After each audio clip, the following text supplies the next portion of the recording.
¿Alguna vez has corrido tan rápido, tan fuerte, tan sin parar, que cuando por fin te detuviste, te diste cuenta de que ibas en la dirección equivocada? No me refiero a correr literalmente, me refiero a esa sensación de haber dado todo, años, energía, sacrificio, y terminar parado en un lugar que nunca fue el tuyo. Hoy vamos a hablar de algo que muy poca gente se atreve a decir en voz alta, que es posible ser muy activo y estar completamente perdido al mismo tiempo.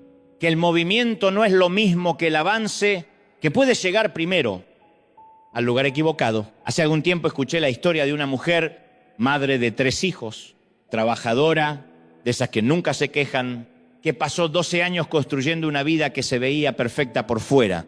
Trabajo estable, casa propia, familia ordenada. Pero un día se sentó en su cocina a las 2 de la mañana, con una taza de café frío en la mano, y pensó: ¿cómo llegué aquí? Esto no era lo que yo quería. No había fallado, había corrido muchísimo, pero nadie le enseñó a detenerse y preguntarle a Dios hacia dónde correr. Eso es exactamente lo que quiero que escuches hoy, porque si estás en esa cocina, aunque sea metafóricamente, si estás cargando una vida que construiste a toda velocidad pero que no reconoces como tuya, lo que viene en este mensaje es para ti. Escúchame bien. Y mira, eso que dije antes no es solo una frase bonita para cerrar el tema.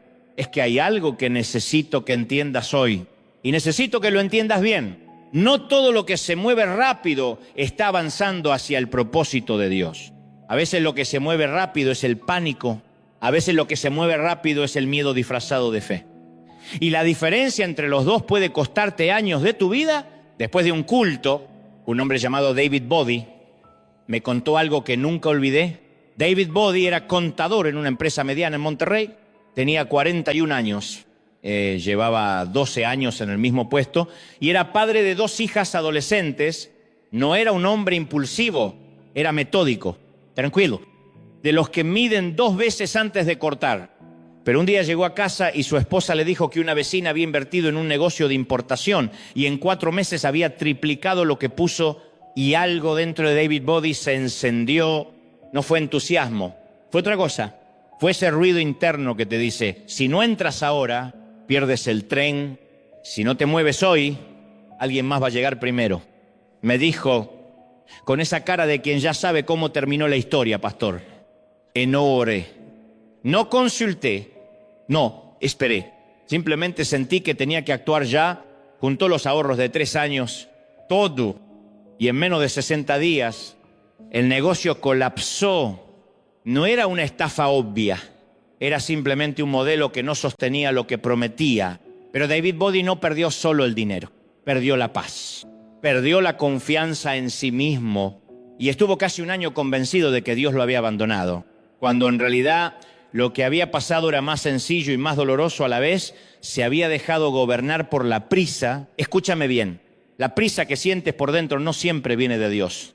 A veces viene de compararte con otros, a veces viene del miedo a quedarte atrás, a veces viene del agotamiento de esperar, y el alma cansada empieza a fabricar urgencias que no existen. Y lo peligroso es que esa prisa se siente real, se siente como convicción, se siente como señal, pero hay una diferencia enorme entre la fe que actúa con decisión y el pánico que actúa con disfraz de fe. Proverbios 19, versículo 2, lo dice sin rodeos: el alma sin conocimiento no es buena, y el que se apresura con los pies, pecha. No dice que actuar rápido es malo, dice que apresurarse sin discernimiento te lleva a tropezar. Y hermano, hermana, ese tropiezo no siempre es una caída espectacular. A veces es una decisión que parece razonable en el momento, pero que tomaste desde el miedo, no desde la fe. Una relación que empezaste porque sentiste que el tiempo se te acababa. Un trabajo que aceptaste porque pensaste que no iba a haber otro.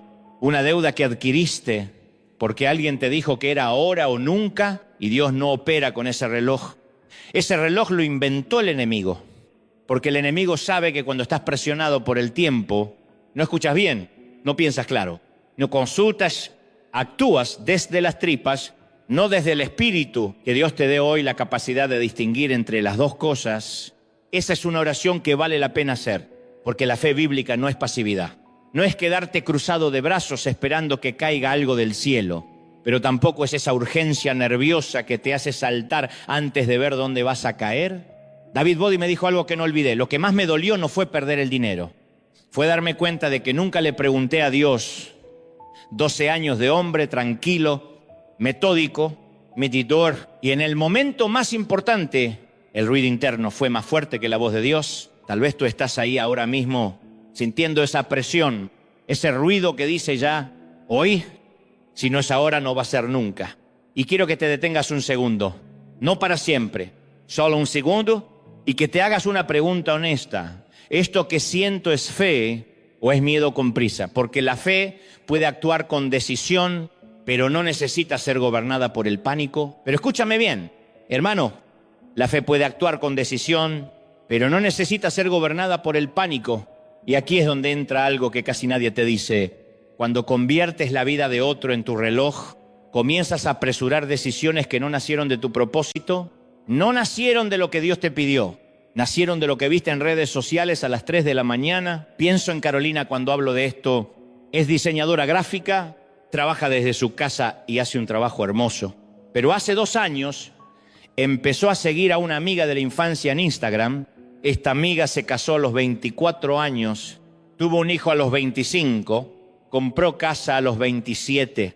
Y Carolina, que en ese momento tenía 32, comenzó a sentir que se le escapaba la vida, no porque ella quisiera casarse en ese instante, no porque realmente estuviera lista, sino porque alguien más ya lo había hecho y de repente su reloj no era el de ella, era el de su amiga. Empezó a decirle que sí a hombres que no la trataban bien, solo porque representaban la posibilidad de una boda rápida. Descuidó su negocio porque pasaba horas viendo las fotos de la casa nueva de su amiga, imaginando cómo sería la suya. Hasta que un día me llamó llorando, me dijo: Dante, acabo de terminar con alguien que no me amaba, pero lo hice porque creí que era mi última oportunidad. Eso es lo que pasa cuando la vida de otro se convierte en tu reloj. No estás viviendo tu historia, estás corriendo por terminar la de alguien más. Y lo peor es que ni siquiera es la historia correcta, porque tú no ves todo. No ves los problemas que esa persona enfrenta, no ves las noches que llora, no ves el costo real de lo que parece perfecto en una foto. Lo que ves es una ilusión, un frame de 3 segundos de 24 horas, y sobre esa ilusión estás construyendo urgencia. Romanos 12, versículo 16 dice: no seáis altivos, sino asociaos con los humildes, no seáis sabios en vuestra propia opinión. Pablo escribía esto en un contexto donde la comunidad cristiana primitiva estaba fragmentada, donde cada uno creía que su camino era el único correcto. Y en esa carta, Pablo insiste en algo que parece simple, pero es revolucionario. Deja de competir, deja de medir tu vida contra la medida de otro, porque cuando haces eso, pierdes tu medida. Recuerdo a un joven llamado Mateo que dejó su carrera en ingeniería porque su hermano gemelo se hizo médico. No porque Mateo odiara la ingeniería, la amaba, pero el médico gana más dinero en la percepción pública, y durante 5 años Mateo se torturó, fue a la facultad de medicina, odiaba cada clase, fracasó en 2 exámenes hasta que finalmente se dio cuenta de que estaba viviendo el reloj de su hermano. Cuando volvió a ingeniería, sus ojos cambiaron, su energía regresó y hoy dirige un proyecto que está ayudando a miles de familias, pero perdió 5 años corriendo detrás del reloj equivocado. Eso es lo que sucede cuando la comparación se convierte en tu gobernante. No avanzas hacia tu propósito, avanzas hacia el pánico, hacia la prisa, hacia decisiones que después lamentas. Tú tienes un ritmo, tú tienes un tiempo, no es el de tu prima, ni el de tu compañero de trabajo, ni el de ese influencer que no conoces, es el tuyo. Y cuando empiezas a honrar ese tiempo, cuando dejas de mirar el reloj de otro, es cuando la paz regresa. Cuando las decisiones que tomas nacen de un lugar real, no de un lugar de desesperación. Ahora quiero que mires la vida de David, porque él no fue un teórico de la espera. Fue un hombre que tuvo que aprender a no fabricar el cumplimiento con sus propias manos. Mira, hermano, David pasó años en el desierto, no semanas, años. Desde el momento en que Samuel lo ungió como rey futuro hasta que realmente se sentó en el trono, pasaron décadas, aproximadamente 30 años, ungido a los 17, rey a los 30. Y en esos años, David no estaba en un palacio escribiendo poesía, estaba huyendo, estaba escondiéndose en cuevas como un criminal, estaba en Engadí, donde casi lo atrapan, estaba en Siclag, donde sus propias tropas lo querían apedrear porque los filisteos le habían quemado el campamento. La gente que lo seguía no estaba ahí porque creyera en él, estaban ahí porque no tenían a dónde más ir. 400 hombres endeudados, perseguidos, desesperados. Ese era el ejército de David. Y aquí está lo crucial: David tuvo muchas oportunidades de acelerar las cosas. Muchas, cuando Saúl entró a la cueva donde David estaba escondido, sus hombres le dijeron: este es el día que Dios te ha puesto en la mano, una sola acción, un movimiento rápido y David sería rey mañana. Pero David no lo hizo. Cortó un pedazo de la ropa de Saúl y después quedó con remordimiento. Remordimiento, hermano, porque había levantado la mano contra el ungido de Dios, aunque fuera un pedazo de tela. Eso te muestra algo de la mentalidad de David. No era que tuviera miedo de Saúl, era que había entendido algo que la mayoría de nosotros nunca entendemos, que hay promesas que no te pertenecen si las robas antes de tiempo. Hace algunos años hablé con otro hombre que esperaba una promoción en su empresa desde hacía 5 años. 5 años en el mismo puesto, viendo a otros ascender, viendo incluso a sus jefes directos pasar por encima de él. Tenía los contactos, tenía un amigo en recursos humanos. Una sola llamada y podría haber llegado a gerencia. Me lo dijo así: pastor, tengo la oportunidad. Mi amigo me dijo que sí, solo tengo que darle dinero. Y cuando le pregunté si iba a hacerlo, respondió algo que todavía recuerdo: espero solo eso, espero. 2 años después, sin haber movido un dedo, sin haber llamado a su amigo, sin haber pagado nada, fue ascendido, pero no por ese amigo. Fue porque su jefe directo se fue a otro lado y la empresa buscó internamente. Vieron años de trabajo constante, vieron integridad y lo promovieron por mérito. Ese es David. Ese es el David que escribió los Salmos 37 y 27. Escúchame bien, no fueron escritos desde la victoria, fueron escritos desde la cueva, desde el desierto, desde la espera. Y cuando lees esos salmos, no oyes a un hombre enojado con Dios, oyes a un hombre que ha hecho un pacto con la espera. No te impacientes por causa de los malignos, ni tengas envidia de los que hacen iniquidad, porque como el heno serán pronto cortados y se marchitarán como la hierba verde.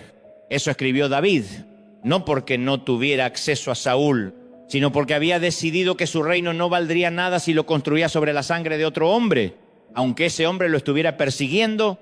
Y aquí está lo que quiero que entiendas: la autoridad que David llevó después, cuando finalmente fue rey, no vino de su fuerza, vino de su paciencia, vino de esos años donde aprendió que no hay promesa en la que valga la pena apresurarse, porque un reino que construyes rápido se cae rápido, un matrimonio que aceleras en la decisión se quiebra rápido, una carrera que robas antes de tiempo te define como ladrón, no como profesional. David entendió eso y por eso, cuando finalmente llegó al trono, sus enemigos respetaban su autoridad, no porque fuera el más fuerte, porque era el más consistente. Quizás tú estás esperando algo, un trabajo, una restauración familiar, un cambio en tu salud, una promesa que Dios te hizo hace meses o años, y tienes la tentación, tienes el atajo, tienes la llamada que podrías hacer, la mentira que podrías contar, la relación que podrías acelerar. Te digo lo que David aprendió en esa cueva: la promesa que robas antes de tiempo no es tuya. Es un castigo con forma de regalo. Y ahí está David Body, en medio de eso que la mayoría de nosotros nunca querríamos vivir. No fabricó el cumplimiento, simplemente siguió adelante. Pero escúchame bien, hermano, porque aquí es donde la gente se equivoca. Muchos piensan que esperar en Dios significa quedarse inmóvil, cruzarse de brazos, rezar desde el sofá y esperar que todo caiga del cielo. Eso no es espera. Eso es parálisis disfrazada de fe. David escribió los salmos desde una vida de movimiento constante. Mira el Salmo 37, versículo 23. Del Señor son los pasos del hombre, y Él aprueba su camino.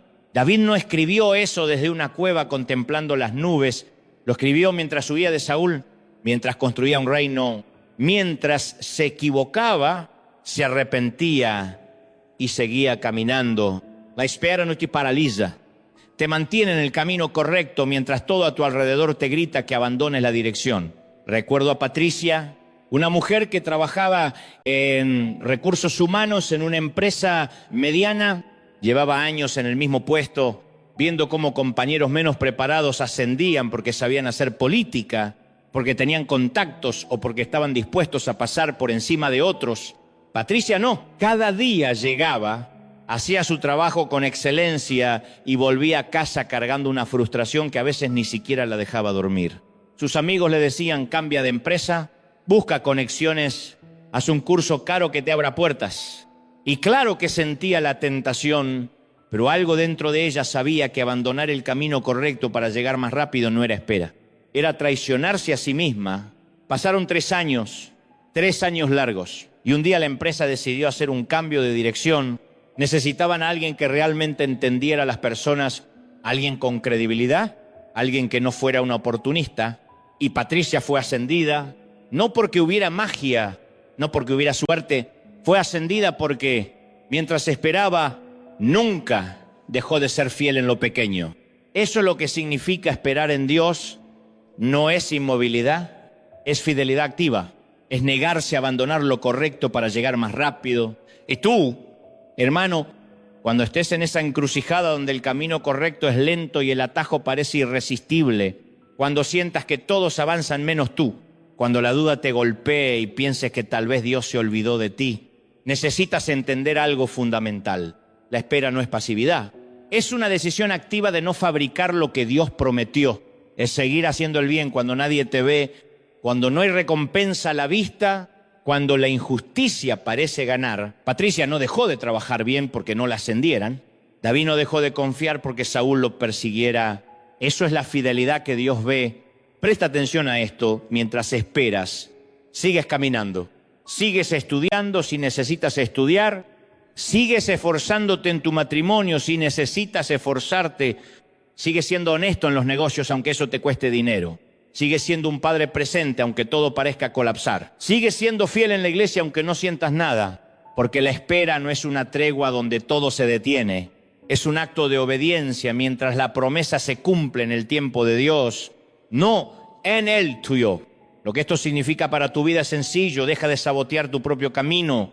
Deja de fabricar soluciones desesperadas porque crees que Dios está llegando tarde. La tardanza no es abandono y tu fidelidad en lo pequeño, en lo oscuro, en lo que nadie ve. Eso es lo que Dios valida. Sigue haciendo el bien. Sigue caminando en la dirección correcta, no porque ya veas el resultado, sino porque sabes quién eres y porque confías en quien te sostiene. Pero esperar en Dios no termina cuando tu paciencia se agota. La verdadera transformación comienza cuando entiendes algo que la mayoría nunca se detiene a pensar. Tus deseos no son el mapa de tu identidad. Escúchame bien, no son el mapa. Vivimos en una época donde todo te dice que tu valor depende de lo que quieres, de lo que consigues, de lo que disfrutas. Si quieres ser influyente, eres influyente. Si quieres ser rico, eso te hace importante. Si quieres placer, perseguir placer es tu derecho absoluto. Y la cultura te lo vende como libertad, pero ¿sabes qué he visto durante 30 años de consejería pastoral? He visto a personas que consiguieron todo lo que deseaban y descubrieron que su identidad se evaporó junto con la satisfacción. Porque cuando tu deseo es tu brújula, cada vez que el deseo cambia, tú también cambias. Eres un barco sin ancla. Aquí es donde entra lo que el salmista dice en el Salmo 37, versículos 4 y 5. Deleítate asimismo en Jehová, y Él te concederá las peticiones de tu corazón.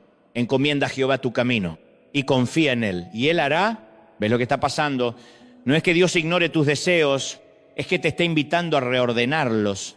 Deleítate en Dios primero, antes que en la carrera, antes que en la pareja, antes que en el reconocimiento. El salmista escribía desde la fe de alguien que había pasado por pruebas. David, un fugitivo, un hombre perseguido, y aún así escribía sobre deleite. Eso no es ingenuidad, es redención. Hace años conversé con una mujer llamada Carolina, que trabajaba en recursos humanos en una empresa muy grande. Era la persona que todos querían tener en las reuniones, inteligente, carismática, y con esa energía que abre puertas. Pero una tarde me confesó algo que nunca olvidé. Danchi, construí toda mi vida para ser deseada, para ser la persona que todos querían en el equipo. Y durante años funcionó ascensos, reconocimiento, dinero, pero un día desperté y ya no sabía quién era sin todo eso. Me sentía como un espejo que refleja lo que otros quieren ver. Estaba paralizada porque su identidad y sus deseos se habían convertido en la misma cosa. Cuando dejó de perseguir ese reconocimiento como si fuera la ley suprema de su vida, cuando comenzó a deleitarse primero en estar bien con Dios, algo cambió. No abandonó su trabajo. No dejó de ser competente, simplemente dejó de ser rehén de las expectativas ajenas. Su deseo de excelencia seguía ahí, pero ya no era quien dirigía su vida. Lo que Dios quiere que entiendas es esto: Él no solo quiere responder a tus deseos, también quiere impedir que tus deseos determinen quién eres. Esa es la diferencia entre una vida cautiva y una vida libre. Cuando tu identidad descansa en Dios, cuando te deleitas en Él primero, tus deseos comienzan a reordenarse de manera natural, no desaparecen, se purifican, porque ya no son el grito desesperado de un alma que intenta completarse a sí misma.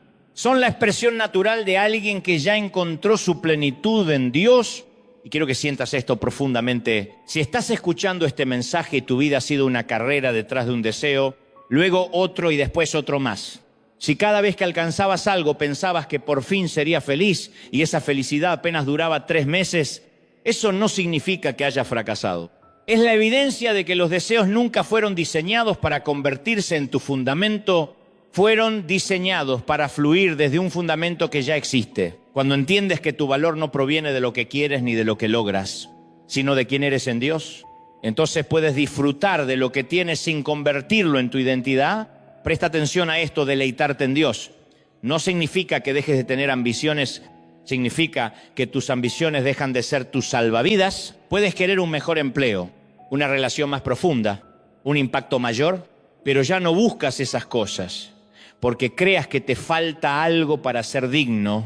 Las buscas porque fluye naturalmente de una vida que ya está enraizada. Y eso, hermano, es lo que transforma todo. Cuando dejas de exigirles a tus deseos que te hagan completo, ellos pierden el poder de destruirte. Ahí es donde comienza la verdadera libertad. Y fue precisamente cuando entendí eso, cuando dejé de luchar por controlar cada resultado y finalmente solté, que algo cambió dentro de mí. Mira, hermano, hay una diferencia enorme entre confiar en Dios y simplemente rendirse. La gente piensa que son lo mismo. No lo son. Rendirse es dejar de pelear porque estás cansado.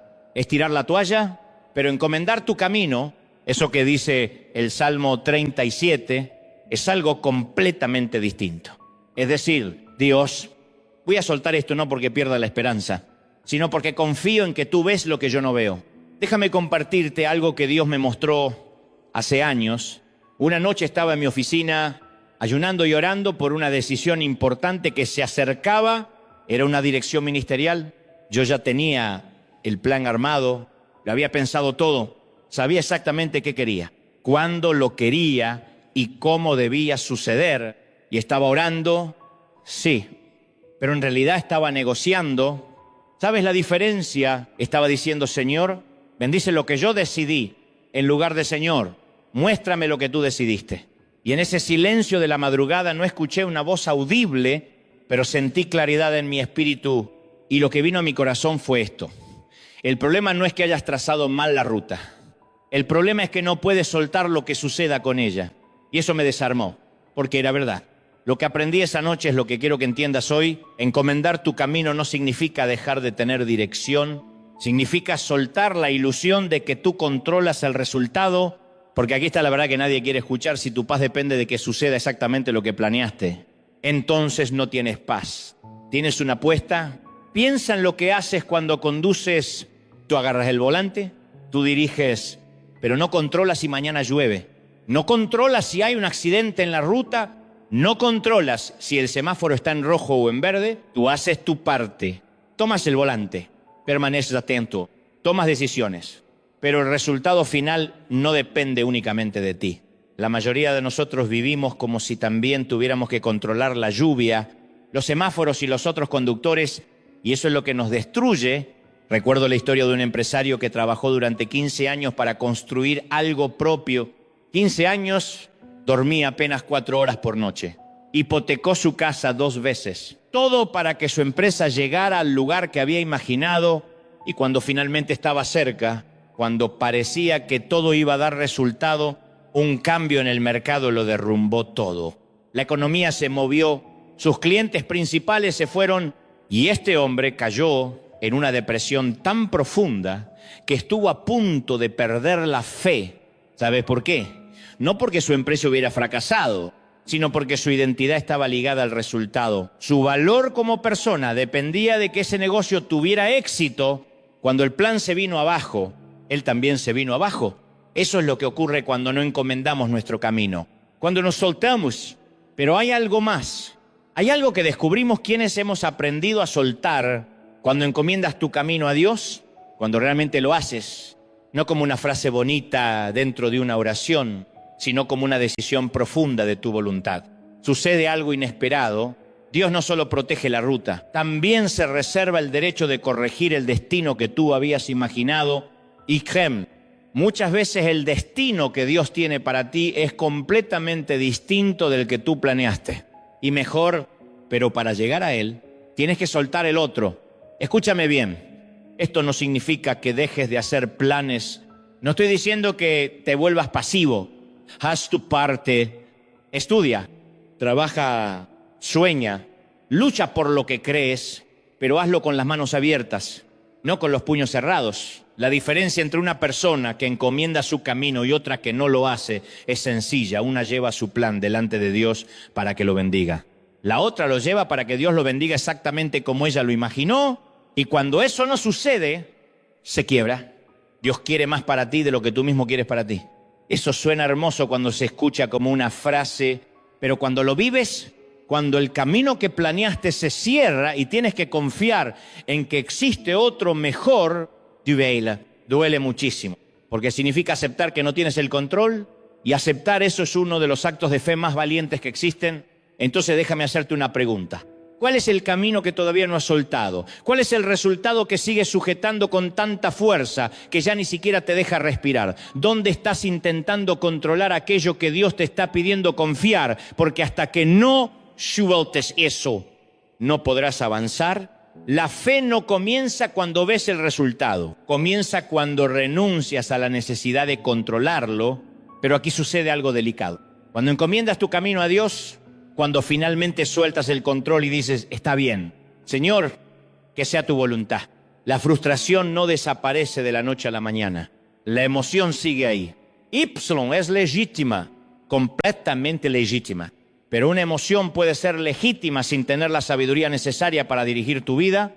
Eso es lo que necesitas entender hoy. Imagina por un momento que estás esperando una respuesta capaz de cambiarlo todo. Una llamada de un empleador, los resultados de un examen médico, una conversación que definirá si una relación tiene futuro o no, y mientras esperas, la frustración crece, crece y crece. Tu mente comienza a hablarte, te dice, ya pasó demasiado tiempo, esto no va a funcionar. Deberías hacer algo ahora mismo, cualquier cosa, aunque sea equivocada. Y la emoción, tan real como el aire que respiras, te grita que hables, que actúes, que rompas el silencio con una decisión que no te corresponde tomar todavía. Hace algún tiempo acompañé a un hombre que esperaba la confirmación de un ascenso que le habían prometido. Los gerentes le dijeron que en 3 semanas tendrían una respuesta. Pasaron 3 semanas, luego 4. Después pasó un mes y la frustración comenzó a devorarlo hasta que un día, en medio de una reunión, explotó delante de toda la dirección de la empresa. Dijo cosas que no debería haber dicho, exigió respuestas, fue agresivo y ¿sabes qué pasó? Perdió el ascenso. No porque no fuera capaz, no porque no lo mereciera, sino porque en el momento en que la emoción tomó el control de su boca, la sabiduría abandonó la conversación. Lo diré otra vez porque es importante que lo escuches, guardar silencio durante la espera. No es debilidad, no es rendición, no es conformismo, es el acto más difícil de toda la fe. Es decir, siento esta frustración, la reconozco, está aquí, es verdadera, pero no voy a permitir que dirija mis palabras Porque cuando hablas desde la frustración, casi siempre dices exactamente lo que no deberías decir. Casi siempre cierras puertas que Dios estaba abriendo. Piensa en David Bodie cuando estaba esperando. Seguro que sintió frustración. Seguro que hubo momentos en los que su corazón gritó. Pero comprendió algo profundo, que sus emociones, aunque reales, no podían ser las dueñas de su testimonio. Que lo que Dios estaba haciendo era más grande que lo que él sentía en ese momento. Porque mira, hermano, la frustración es egocéntrica por naturaleza. Solo ve tu reloj, solo ve tu calendario, solo ve lo que tú quieres y cuándo lo quieres. Pero Dios ve el panorama completo. Ve lo que tú no ves, ve lo que todavía falta que suceda para que esa respuesta sea realmente una bendición y no una trampa. Hay algo que necesitas grabar en tu mente. Tú puedes sentir frustración sin actuar por frustración. Tú puedes estar furioso sin dejar que tu furia hable por ti. Tú puedes estar desesperado sin tomar decisiones desesperadas. Son tres cosas distintas. La emoción es legítima. La acción que brota de esa emoción sin filtro, esa sí puede destrozarlo todo. Escúchame bien, porque esto es lo que cambia el juego. Cuando guardas silencio durante la frustración, lo que estás haciendo realmente es entregarle el micrófono a Dios. Es decir, Señor, mis emociones están gritando, pero voy a callarlas. Voy a respirar, voy a esperar, voy a permitir que tú hables primero. Y eso, mi amigo, es donde sucede la transformación, porque Dios no necesita que tú arregles nada con palabras impulsivas. Él necesita que tú confíes, que guardes silencio, que dejes que Él corrija no solo la ruta, sino también el destino que habías imaginado. La Biblia dice en Proverbios que el que guarda su boca y su lengua, guarda su alma de angustias. No dice que no vas a sentir angustia. Dice que guardando tu boca proteges tu alma. Porque cuando hablas desde la frustración, invitas a la angustia a que se instale permanentemente en ti. Pero cuando callas, cuando respiras, cuando esperas, le das espacio a Dios para que haga lo único que Él sabe hacer mejor, que nadie sorprenderte con algo mejor de lo que habías planeado. Y eso es lo que Dios quiere que entiendas hoy.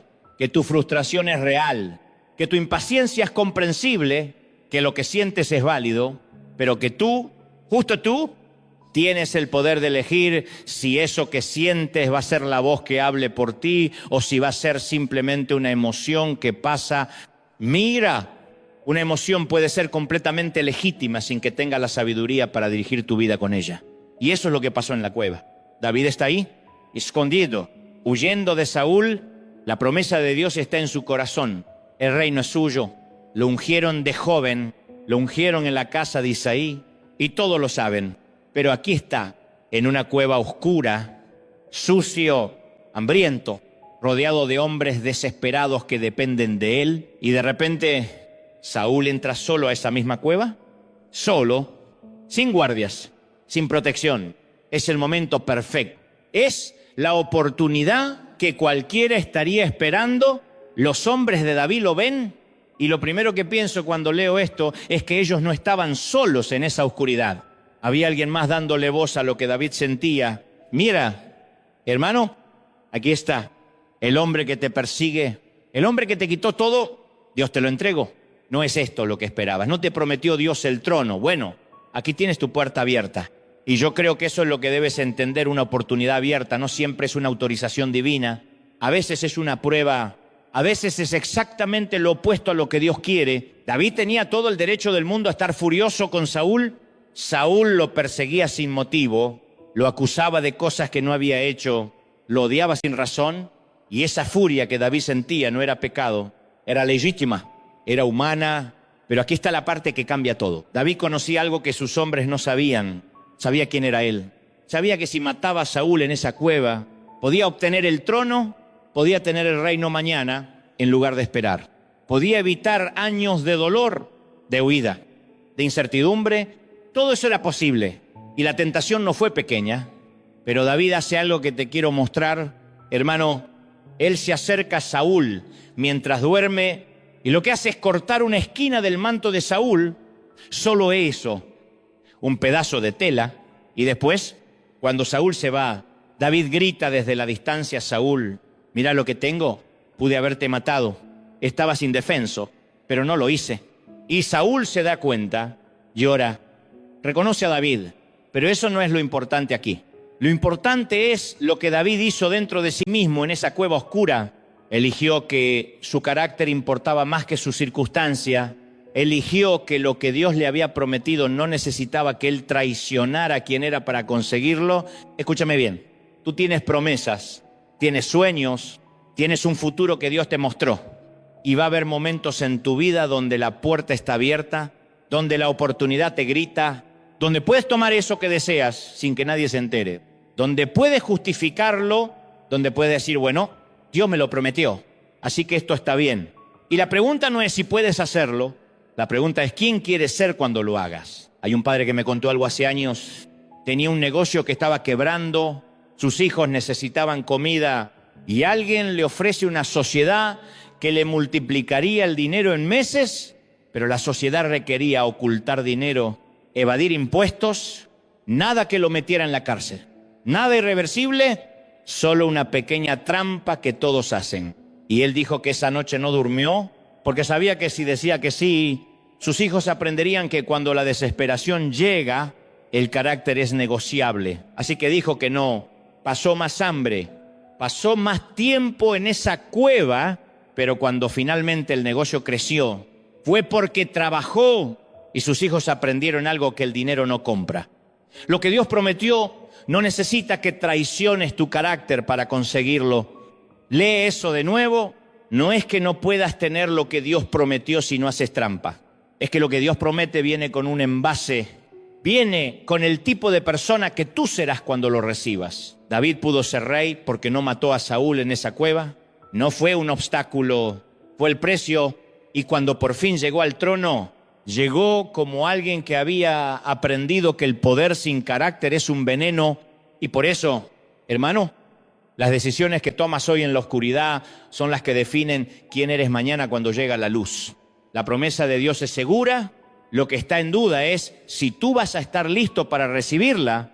Mira, lo que Dios prometió no necesita que traiciones tu carácter para conseguirlo. Y eso es lo que la cueva estaba haciendo en David mientras esperaba. No le estaba quitando nada. Le estaba dando algo que no podía recibir en otro lugar. Tú sabes cómo es. Cuando llegas a un punto donde todo se detiene, donde la promesa está ahí, pero el camino se cierra. Hay algo que sucede adentro que no sucede en ningún otro momento. David en esa cueva no estaba solo esperando a que pasara el tiempo, estaba siendo transformado porque la espera no siempre cambia primero tus circunstancias. Muchas veces comienza cambiando a la persona que está esperando. Y eso es lo que quiero que entiendas hoy. Piensa en lo que un hombre debe renunciar para no perder su alma. David tenía la oportunidad. Saúl estaba durmiendo. Sus hombres le decían, este es el momento, David, Dios te lo está entregando, tómalo. Y en esa cueva oscura, rodeado de hombres que lo respaldaban, David podría haber hecho exactamente lo que Saúl había hecho años antes. Podría haber tomado lo que le pertenecía con sus propias manos. Podría haber justificado la violencia diciendo que era la voluntad de Dios. Podría haber razonado que después de años de espera ya había sufrido lo suficiente, pero no lo hizo. Y escúchame bien, esa fue la lección más importante que aprendió en esa cueva. No fue la lección de la paciencia, fue la lección del carácter. Porque mira, hermano, cualquiera puede esperar. Los cobardes esperan, los paralizados esperan, los que no tienen opción esperan. Pero esperar cuando tienes poder, cuando tienes la oportunidad, cuando tienes el apoyo de otros, cuando puedes justificar tus acciones con la promesa de Dios, eso es otra cosa completamente diferente. Eso requiere algo que la mayoría de las personas nunca desarrollan. Requiere que entiendas que la promesa de Dios es tan buena que no necesita que la contamines con tus propias manos. Tú no necesitas traicionar quién eres para llegar a donde Dios te quiere llevar. Tú no necesitas convertirte en alguien que no eres para recibir lo que Él prometió. Tú no necesitas comprometer tu integridad en la cueva para entrar al trono. Lo diré otra vez porque es importante que lo escuches. La espera forma tu carácter. Mientras David esperaba, estaba aprendiendo a gobernar sin la corrupción que había destruido a Saúl. Estaba aprendiendo a ejercer poder sin permitir que el poder lo corrompiera. Estaba aprendiendo a lidiar con sus propios demonios, sus propios miedos, su propia ambición, sin proyectarlos hacia afuera como violencia. Y cuando finalmente llegó al trono, no llegó como un hombre que había tomado lo que quería. llegó como un hombre que había sido formado por lo que había renunciado, porque aquí está lo que muchos no entienden. Dios no estaba preocupado por si David llegaba al trono, Dios ya lo había prometido. La pregunta era quién iba a ser David cuando llegara al trono. ¿Sería un Saúl? 2. 0, otro hombre corrompido por el poder, otro líder que justificaría sus peores instintos con la voluntad de Dios, o sería alguien diferente, alguien que había aprendido que el verdadero poder no es la capacidad de dominar, sino la capacidad de no dominar cuando podrías hacerlo. Y eso es lo que la cueva estaba formando. No estaba formando un rey que pudiera conquistar, estaba formando un rey que pudiera gobernar con justicia. Un rey que pudiera resistir la tentación de usar el poder de maneras destructivas. Un rey que pudiera mirar a sus enemigos y elegir la misericordia en lugar de la venganza. Un rey que entendería que el carácter es más valioso que la corona. Mira, tú estás en alguna cueva ahora mismo. Quizás no es una cueva literal en una montaña. Quizás es una cueva en tu trabajo, donde esperas el ascenso que te prometieron pero nunca llega. Quizás es una cueva en tu familia, donde esperas que alguien reconozca tu sacrificio, pero siguen ignorándote.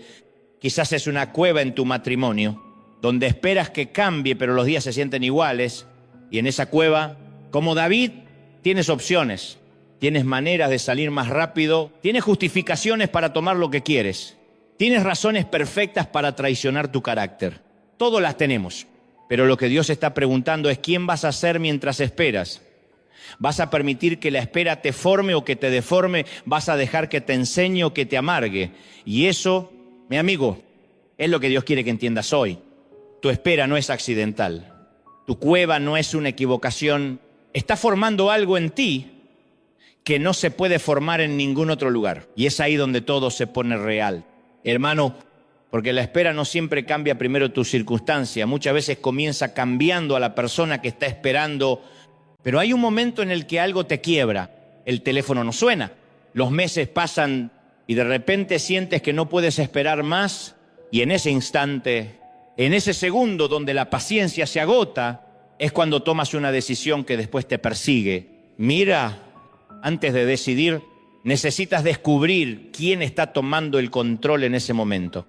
No es una pregunta poética, es una pregunta de sobrevivencia, porque cuando estás desesperado, cuando llevas meses o años esperando algo que no llega, hay voces que comienzan a susurrarte, voces que suenan razonables, que suenan como sentido común. Ya esperaste bastante. Todos lo hacen. Él no se merece tu lealtad. Una sola vez no te va a matar. Y tú, en ese estado de debilidad, en esa noche donde todo pesa más, comienzas a escuchar a quien no deberías escuchar. Proverbios 16, 9 dice, el corazón del hombre traza su camino, pero el Señor establece sus pasos. Eso lo escribió alguien que entendía que hay una diferencia enorme entre el camino que tú trazas en la desesperación y el camino que Dios establece en la confianza. Y conocí a un muchacho en Bogotá, digamos que se llamaba Mateo, que llevaba 3 años esperando una oportunidad de trabajo que le habían prometido.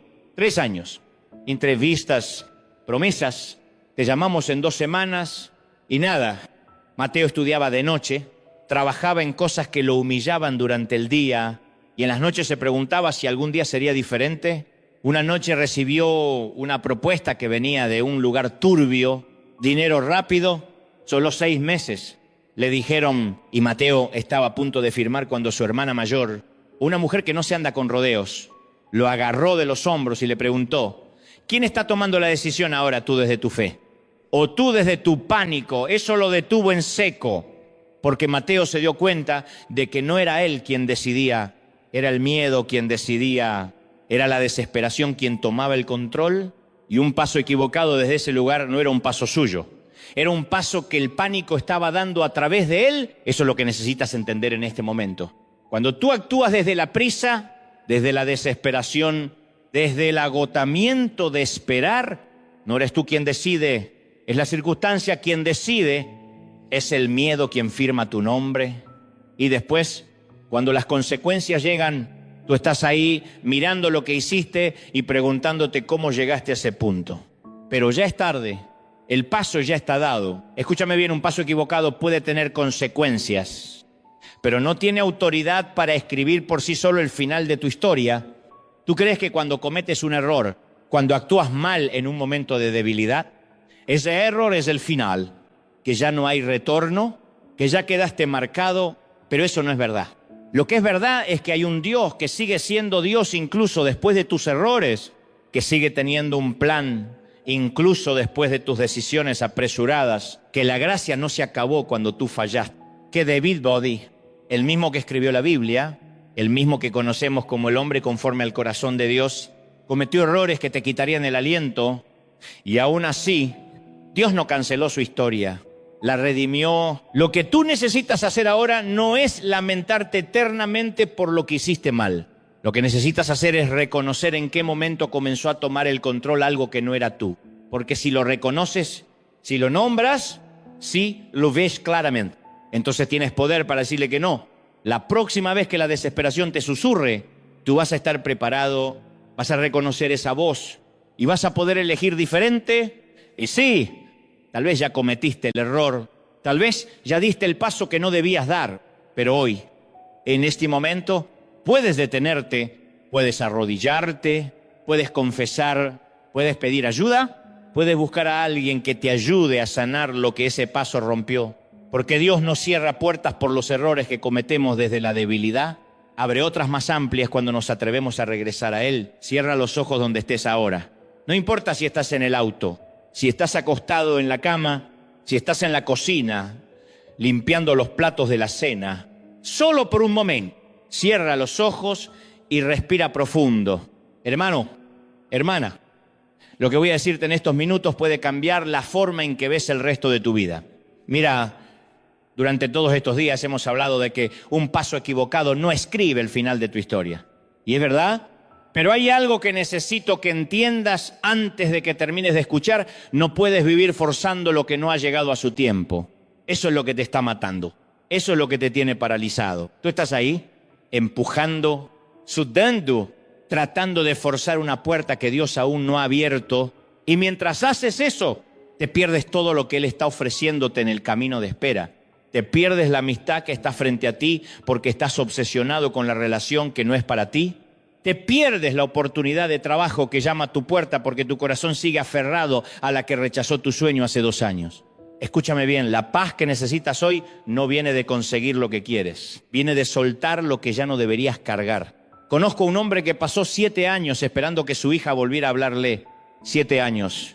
Cada día se levantaba pensando que era el día, cada cumpleaños, cada Navidad, cada aniversario de la última conversación que tuvieron, él marcaba el teléfono y colgaba antes de que sonara. Estaba tan enfocado en forzar esa reconciliación que no vio a su otra hija, la que estaba sentada en la sala. Observándolo, no vio que ella necesitaba un padre presente, no un padre fantasma esperando por alguien que no venía. Un día, cuando ya había soltado ese reloj, cuando dejó de contar los días, su hija menor le dijo: papá, ya puedo tenerte de verdad ahora. Y 2 meses después, sin que él lo buscara, sin que lo forzara, la otra volvió, pero él casi se pierde lo mejor mientras estaba aferrándose a lo que no era suyo. Aquí viene lo que quiero que escuches en lo profundo. Dios no está retrasando nada para castigarte. Él no está viendo cómo te sufres y sonriendo. Cuando Dios dice espera, no está diciendo nunca, está diciendo todavía no, pero mira lo que estoy preparando en el camino.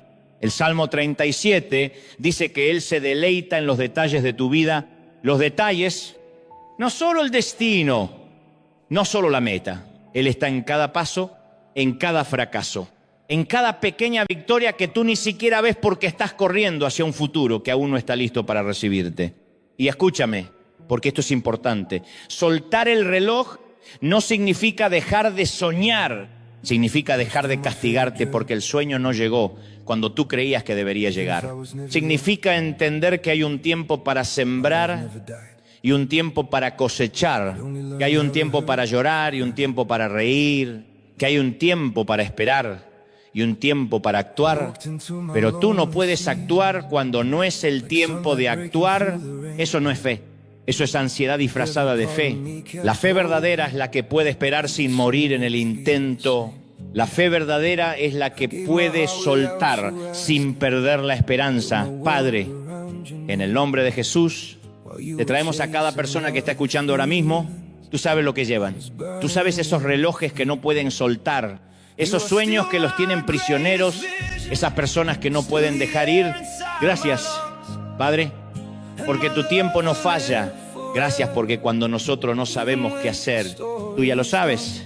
Te pedimos hoy que rompas las cadenas de la impaciencia, que liberes a nuestros hermanos de la cárcel de la urgencia, que les des la paz de saber que aunque hoy no llegó, mañana tú sigues siendo Dios.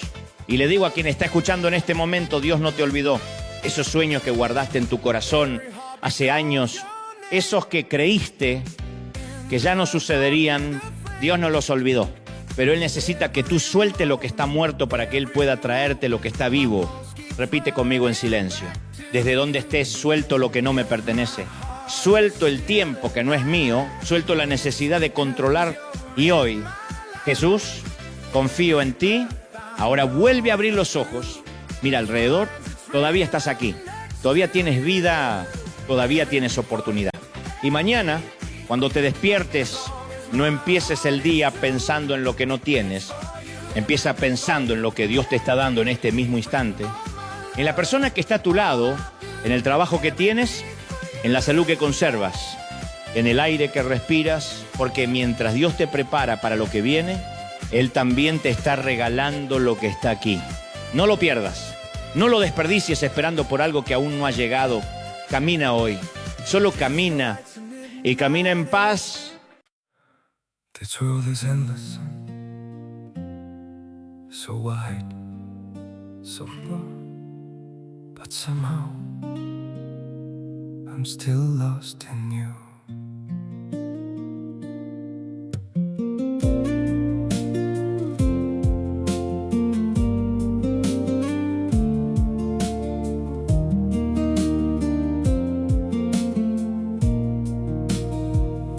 The streets are full of moving shadows, countless places I could go. City shining, people passing, yet I still feel so alone. Every road keeps leading nowhere, every sky feels cold and blue. In this world so vast and open, I'm still lost in missing you. The world is wide, so wide before me, but I keep losing my way. Somewhere in the endless distance, your memory makes me stay. The world moves on without us, but my heart remains untrue.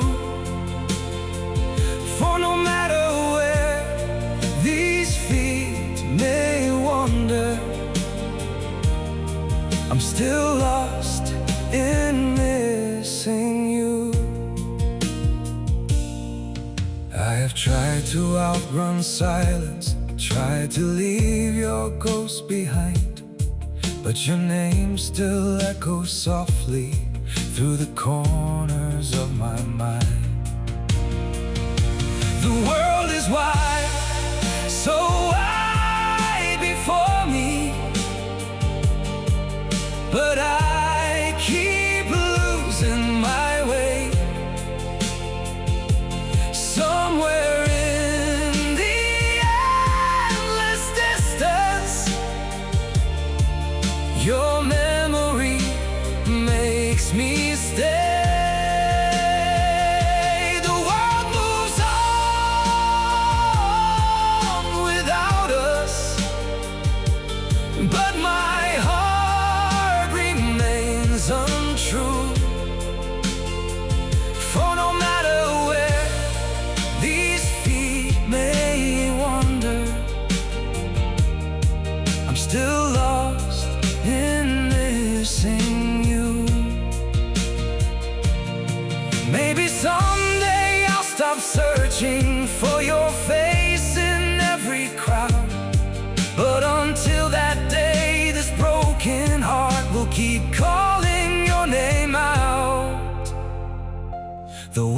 was wide, so wide before me,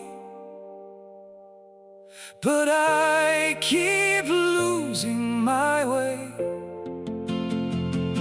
Somewhere in the endless distance, your memory makes me stay. The world moves on without us, but my heart remains untrue. For no matter where these feet may wander, I'm still lost